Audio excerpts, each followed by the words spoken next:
सोचो एक शहर, normal roads, normal traffic, normal lock. ऊपर सब कुछ नॉर्मल, नीचे जमीन के अंदर हिस्ट्री का सबसे शातिर प्लान चल रहा था। ये कहानी है ब्राजील के शहर फोर्टलीजा की। साथ ही ये कहानी है पेशेंस की, प्लानिंग की और एक ऐसे दिमाग की जो सिस्टम से ज्यादा आगे सोच चुका था। 2005 का साल था। ब्राजील का सेंट्रल बैंक एक सेफ और पावरफुल जगह माना जाता था। यहां रखा पैसा सिर्फ कैश नहीं था, ये था देश का भरोसा। लोग सोचते थे इस जगह को लूटना इम्पॉसिबल है, और इसी कॉन्फिडेंस का सबसे ज्यादा फायदा उठाया गया। इस रॉबरी में कोई अलार्म नहीं बाजा, कोई गन शॉट नहीं चला, कोई गार्ड को बंदूक नहीं दिखाई गई। फिर भी $70 मिलियन कैश गायब हो गया। और जब पुलिस को पता चला तब तक गेम ऑलरेडी खत्म हो चुका था। इस कहानी की शुरुआत बैंक से नहीं होती। इसकी शुरुआत होती है बैंक से 200 मीटर दूर, एक नॉर्मल सी बिल्डिंग से। एक छोटी सी शॉप जहां लोग आते थे घास काटने के टूल्स खरीदने।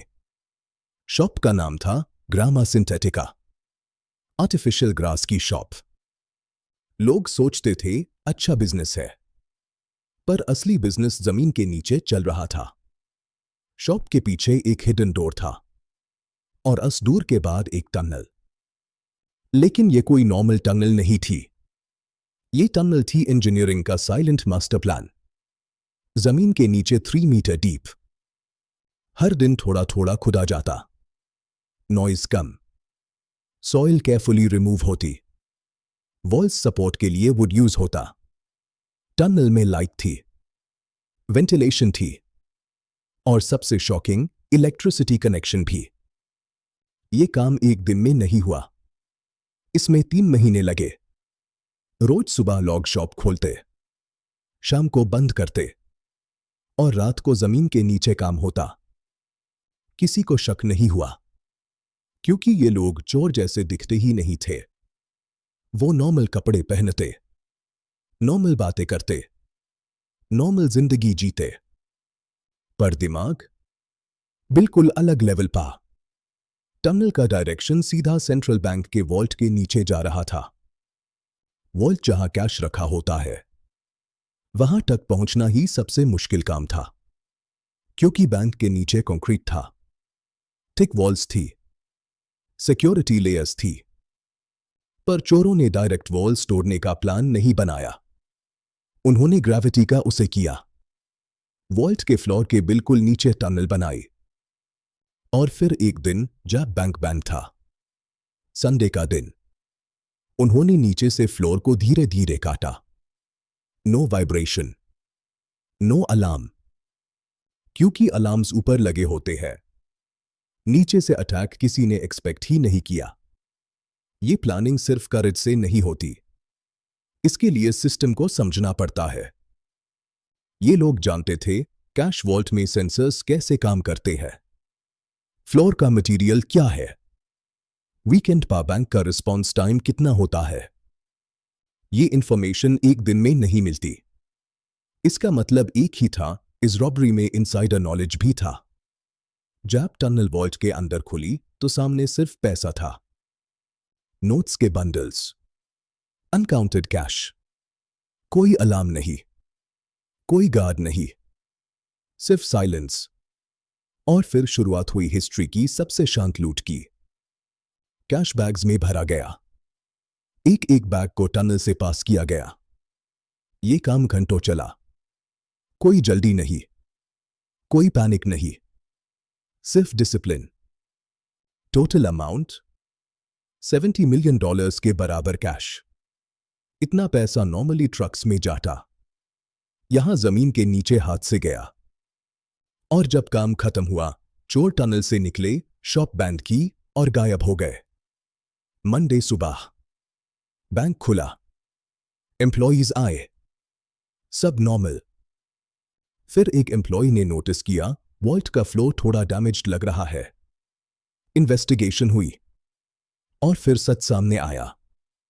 वॉल्ट के नीचे एक बड़ा hole, cash missing, No alarms triggered. No CCTV footage.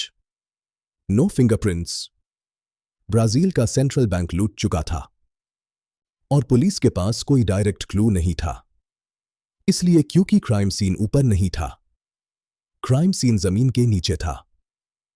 यही पार इस कहानी का पहला सच समझना जरूरी है। सबसे स्मार्ट रॉबरी सिस्टम के ब्लाइंड स्पॉट से होती है। जहां सिस्टम देख नहीं रहा होता, वहीं से अटैक होता है। और इस केस में सिस्टम सिर्फ ऊपर देख रहा था, नीचे नहीं। जब पैसा निकल गया और चोर जमीन के ऊपर नॉर्मल जिंदगी जीने लगे। सबसे शॉकिंग बात यह नहीं थी कि सेंट्रल बैंक लूट लिया गया। सबसे शॉकिंग बात यह थी कि लूट के बाद किसी को जल्दी भी नहीं थी। नॉर्मली क्राइम के बाद पैनिक होता है, लोग भागते हैं, गलतियां होती है। पर यहां सब कुछ शांत था। चोर बैंक से नहीं भागे, वो सिटी से भी नहीं भागे, वो वही रहे। नॉर्मल कपड़े, नॉर्मल रूटीन, जैसे कुछ हुआ ही नहीं। और पुलिस सिर्फ एक चीज देख रही थी, खाली वॉल्ट। ब्राजील पुलिस के लिए ये एक नाइटमेयर था, क्योंकि क्राइम सीन पर कोई विटनेस नहीं, कोई कैमरा फुटेज नहीं, कोई अलार्म रिकॉर्ड नहीं।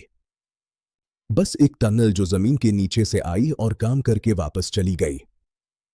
सबसे पहले पुलिस ने सोचा ये काम फॉरेन क्रिमिनल्स का है। पर फिर एक प्रॉब्लम आई।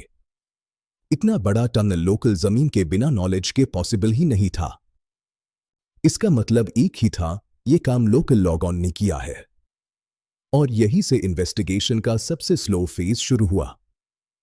पहला सवाल ये था, इतना पैसा गया कहां? $70 मिलियन कैश। इसे एक जगह रखना ऑलमोस्ट इम्पॉसिबल है। बैंक्स ट्रैक हो जाते हैं, व्हीकल्स नोटिस हो जाते हैं, पर यहां कुछ भी नोटिस नहीं हुआ। रीजन सिंपल था, पैसा एक जगह नहीं गया, उससे तोड़ दिया गया। Small bundles, different locations, different log. ये कोई रैंडम ग्रुप नहीं था, ये एक नेटवर्क था। हर आदमी को सिर्फ अपना काम पता था, किसी को पूरा प्लान नहीं पता था। अगर कोई पकड़ा भी जाता तो वो सिर्फ अपनी रोल तक जानता। पुलिस ने जब टनल का पूरा राउट स्टडी किया तो उन्हें एक चीज समझ आई, ये टनल सिर्फ डिगिंग नहीं थी, ये इंजीनियरिंग प्रोजेक्ट थी। वॉल्स सपोर्ट के लिए wooden beams, electric wiring, ventilation pipes. इसका मतलब ये काम एक्सपीरियंस्ड लॉग ऑन ने किया था। Possibly construction workers, engineers, mining background वे लॉग। और फिर पुलिस ने शॉप पर ध्यान दिया। आर्टिफिशियल ग्रास शॉप, वो शॉप जो बिल्कुल इनोसेंट लगती थी। ओनर का रिकॉर्ड क्लीन था, बिजनेस पेपर्स प्रॉपर था, पर शॉप के पीछे सब कुछ फेक था। शॉप सिर्फ एक कवर था, असली काम नीचे चल रहा था। और ये शॉप 3 महीने तक चलती रही बिना किसी डाउट के। इसका मतलब चोर सिर्फ प्लानिंग में स्मार्ट नहीं थे, सोशली भी इनविजिबल था। अब यहां एक इंपॉर्टेंट साइकोलॉजिकल पॉइंट आता है। वर्ल्ड की स्मार्टेस्ट रॉबरीज इसलिए सक्सेसफुल होती है क्योंकि चोर सस्पिशियस बिहेव नहीं करते, वो पैनिक नहीं दिखाते, वो नर्वस नहीं लगते, वो पेशेंस रखते हैं। और पेशेंस क्राइम का सबसे पावरफुल वेपन होता है। पुलिस ने मंथ्स तक कोई सॉलिड क्लू नहीं पाया।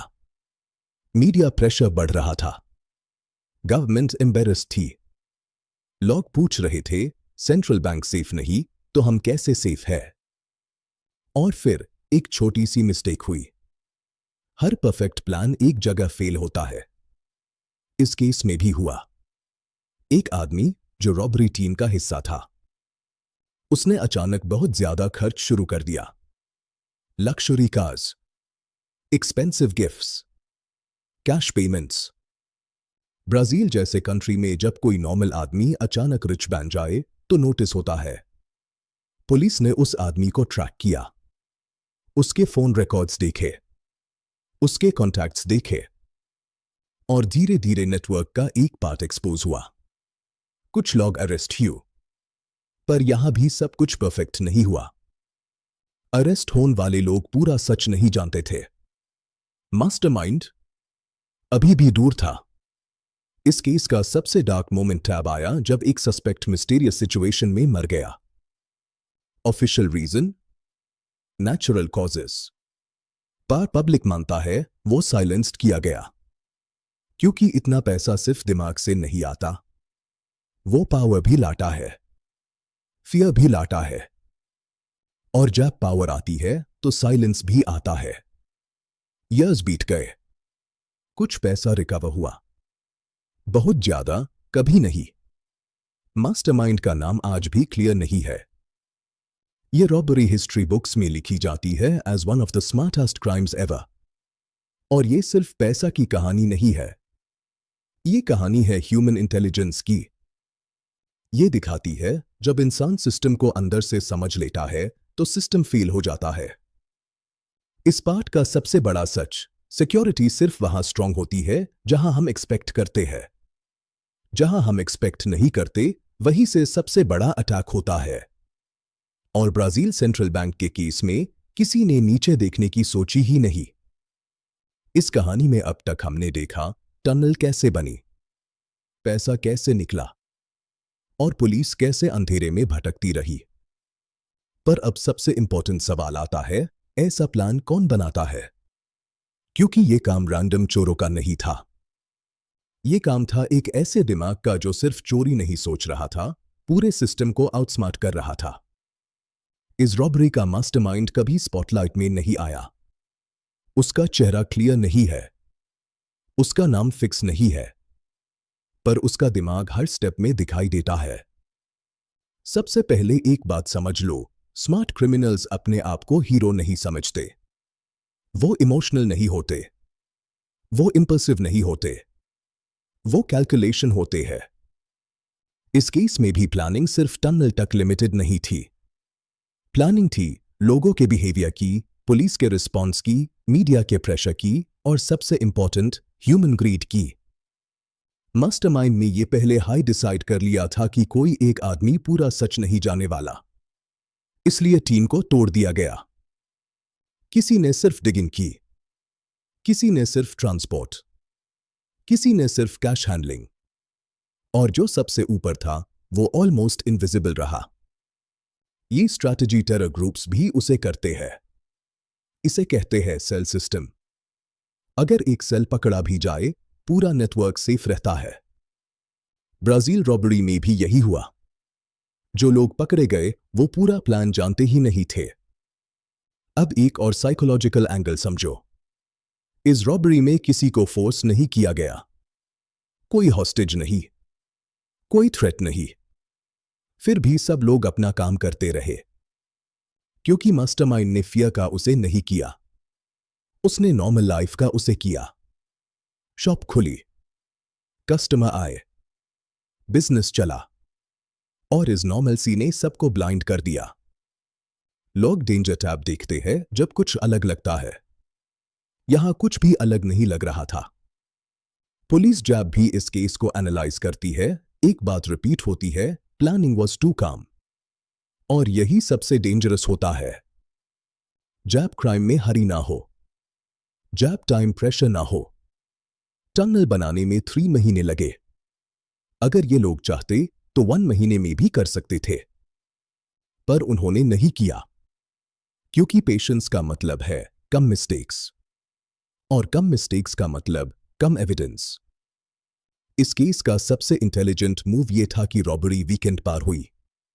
संडे, बैंक बैंड, स्टाफ कम, रिस्पॉन्स स्लो, पुलिस का रिएक्शन टाइम नेचुरली लेट। और जब मंडे को वॉल्ट खुला, तब तक चोर काफी दूर जा चुके थे। ये कोई कोइंसिडेंस नहीं था, ये प्योर प्लानिंग का पार्ट था। अब बात करते हैं पैसा डिस्ट्रीब्यूट करने की। $70 मिलियन एक आदमी के पास नहीं गया। अगर ऐसा होता तो वो पकड़ा जाता। मास्टरमाइंड जानता था सबसे बड़ा रिस्क लूट के बाद होता है, इसलिए पैसा अलग अलग जगह, अलग अलग लोग, अलग अलग टाइम, इस तरह से बांधा गया कि कोई एक पैटर्न बना ही ना सके। और इस प्रोसेस में सिर्फ ट्रस्टेड लोग यूज यू, ग्रीडी लोग नहीं, शो ऑफ करने वाले नहीं, क्योंकि स्मार्ट क्राइम में सबसे बड़ा दुश्मन होता है ईगो। फिर भी जैसे हर कहानी में होता है, यहां भी एक क्रैक आया। एक आदमी सडनली रिच दिखने लगा। ये मास्टरमाइंड की गलती नहीं थी, ये ह्यूमन नेचर था। जब आदमी ने जिंदगी भर कुछ नहीं देखा होता और अचानक सब कुछ मिल जाता है तो कंट्रोल टूट जाता है। और इसी कंट्रोल के टूटने से पुलिस को पहला रियल क्लू मिला। पाटा भी मास्टरमाइंड सेफ रहा, क्योंकि वो पैसे के पास नहीं था, वो सिस्टम के ऊपर था। इस केस में एक और डार्क लेयर भी है। कुछ लोगों का मानना है कि रॉबरी के बाद इंटरनल कॉन्फ्लिक्ट्स हुए, पैसे को लेकर, पावर को लेकर, और इसी वजह से एक सस्पेक्ट की डेथ नेचुरल नहीं लगती। ऑफिशियल रिकॉर्ड कुछ और कहता है, बैकग्राउंड पे कहानी अलग है। और यहीं पर यह समझ आता है, स्मार्ट प्लानिंग सिर्फ क्राइम को सक्सेसफुल नहीं बनती, वो क्राइम के बाद भी जिंदगी को डेंजरस बना देती है। आज भी Brazil central bank robbery crime schools में पढ़ी जाती है। As an example, patience, silence, system thinking. और पुलिस आज भी आईएससी ऑलमोस्ट परफेक्ट क्राइम कहती है। ऑलमोस्ट, क्योंकि परफेक्शन सिर्फ थ्योरी में होती है। रियलिटी में इंसान हमेशा कहीं ना कहीं ह्यूमन हाई रह जाता है। इस पार्ट का सबसे बड़ा सच, वर्ल्ड के सबसे स्मार्ट क्रिमिनल सिस्टम से नहीं हारते, वो अपने ही लोगों से हारते हैं। Greed, ego, impatience. और जब ये तीन आ जाते हैं तो टनल से निकला पैसा भी बोझ बन जाता है। जब ब्राजील सेंट्रल बैंक रॉबरी खत्म हुई तो सिर्फ पैसा नहीं गया था, भरोसा गया था, सिस्टम का घमंड गया था, और एक इल्यूजन टूट गया था। ये इल्यूजन की अगर जगह स्ट्रांग हो तो वो सेफ भी होती है। इस रॉबरी के बाद ब्राजील गवर्नमेंट ने एक बात एक्सेप्ट की, उन्होंने सिर्फ ऊपर देखा था, नीचे कभी नहीं। और दुनिया भर के बैंक्स ये केस पढ़ने लगे, क्योंकि ये सिर्फ ब्राजील की प्रॉब्लम नहीं थी, ये हर सिस्टम की प्रॉब्लम थी जो सिर्फ विजिबल डेंजर से डरता है। रॉबरी के बाद सेंट्रल बैंक ने रूल्स चेंज किए, वॉल्ट के नीचे सेंसर्स लगाए गए, जमीन के मूवमेंट पर नजर रखी जाने लगी, कंस्ट्रक्शन एक्टिविटी के रिकॉर्ड्स ट्रैक होने लगे।